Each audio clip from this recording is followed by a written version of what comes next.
Now, Christmas is a time when traditionally, of course, we spend lots of money on food, presents and keeping the house warm. But that's more of a problem this year as the festive period comes in the depths, I don't need to tell you, of a cost of living crisis. Well, Helen Richardson has been finding out how families in the North East are coping.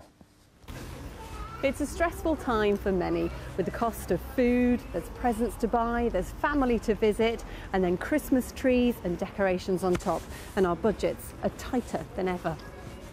On Tyneside, Erin is facing her second Christmas without her mother. She's now the sole carer of her younger siblings. I am working a lot of overtime to make sure I've got even little treats by the end of the month. I can't even take them into town to just say, oh, we'll get like hot chocolate and we'll get like the little churros and some soup. I can't even do that because I'm having to make sure I've got food in the house and the heating's on and the electricity. And it sounds silly, but I have stocked advent calendars. 2 advent calendars are the same price as milk, and I need to save that money, and that's what I'm doing this year.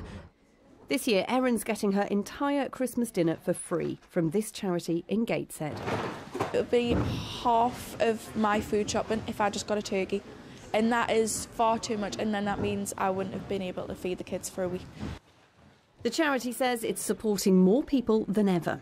So there is some everyday items like pasta sauce and pasta, and then there's some nicer things like pickles and Christmas cakes and sweets. The whole year, the demand for our emergency food provision has gone up by 52%. We haven't got the final figures of how many people were helping this year at Christmas, but last year was 27,000, and we know it's shot through, it's gone higher.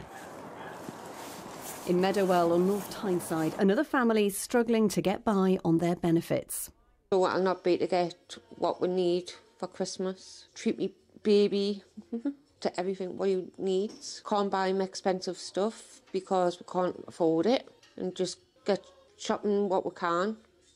We'll come to the centre and I do the £4 shop a week. I've got about 4 presents in for him, and that's it. Like I went to a charity shop this morning, got a leapfrog book, 20 pence. It looked brand new. That'll be getting wrapped up for Christmas.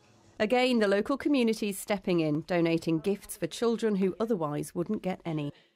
It's absolutely amazing, and it's just great to see that in this time of almost fear and despair, that we can bring that magic of Christmas back just for a moment in time for some of those kids. Just 2 families among thousands making ends meet just to see them through Christmas. The real fear is what lies ahead in January. Well, with me in the studio now is Hannah Cooper from Citizens Advice in Newcastle. I'm sure you've heard a lot of those problems. Just how difficult is it out there for the people you're seeing? It's desperate. We're currently seeing and helping 2 people every minute in an emergency crisis situation. That's food bank referrals, that's access to charitable support, grants. People are often relying on pockets of money from grants to actually sustain themselves. In the North East, around 2 in every 5 children are in child poverty. That's the situation, and that's sadly what we're seeing at the moment. We've just been doing some recent surveys across the North East, and we are seeing parents who are going without food so that they can feed their families. We've had a local case where a child actually walked to school with no shoes because the family couldn't afford to put shoes on the child's feet.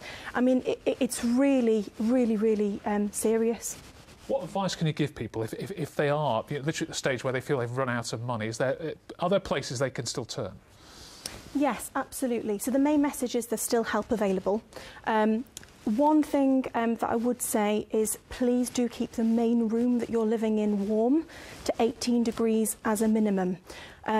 There's an estimated 6,000 people who passed away, not last year but the year before, simply by living in a cold house. It's essential that people do have heating in their home, in the room that they are in, so that it stops people from getting poorly.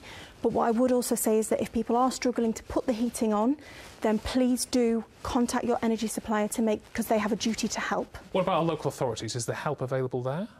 So there's the Household Support Fund, that is kind of across your different local authority areas. Different local authorities are opening them at different times. In Newcastle, it's currently closed until the new year.